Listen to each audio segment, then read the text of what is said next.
A lot of people ask me, how do you know God is real? I could try to answer in my own words, but I don't think it would be possible to convey it better than C.S. Lewis, who once said, if we find ourselves with a desire that nothing in this world can satisfy, the most probable explanation is that we were made for another world.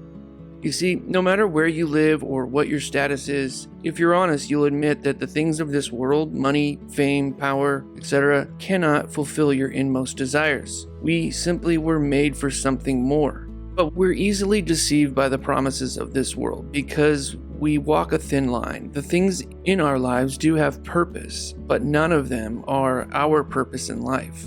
For example, we feel a sense of accomplishment or enjoyment when we work hard because God designed us to work, but not for work's sake. But when we make work our purpose, we've created an idol or an object of our worship that will eventually destroy us. The same goes with abusing alcohol and drugs, watching porn, or committing adultery, engaging in gossip, acting impulsively. All of these are examples of how we pervert the gifts of God to satisfy our need for God, but without God. While Western culture historically has been far removed from pagan idol worship in the sense that our cultures don't pray to idols, we still undoubtedly have idols. We worship every day.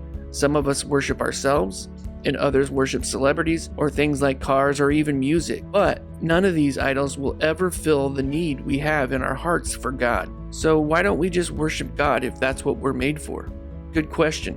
I believe it all comes down to shame. We've all sinned before a perfect and holy God and don't want to confront that sin, which is exactly what we must do when we come to God. Instead, we hide from God and search for replacements.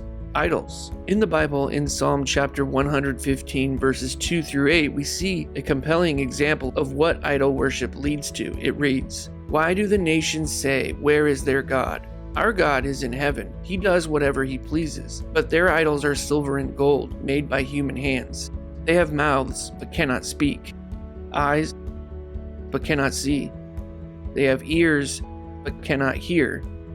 Noses, but cannot smell.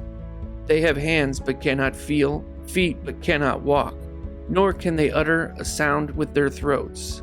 Those who make them will be like them." So what this is saying is when we create idols, we become like them. We abandon our duty as imagers of God, the one whom we're supposed to put our identity in, but instead we put our identity in these other things, these idols, and the result is we lose our humanity. Think about drug addicts and alcoholics. When taken to the extreme, they no longer seem like the same person. They've lost their humanity for the sake of their idol. But all of this points back to the reason I know and C.S. Lewis knows that God exists. We're made for a higher purpose. We were made for another world. And that world is someday soon to come.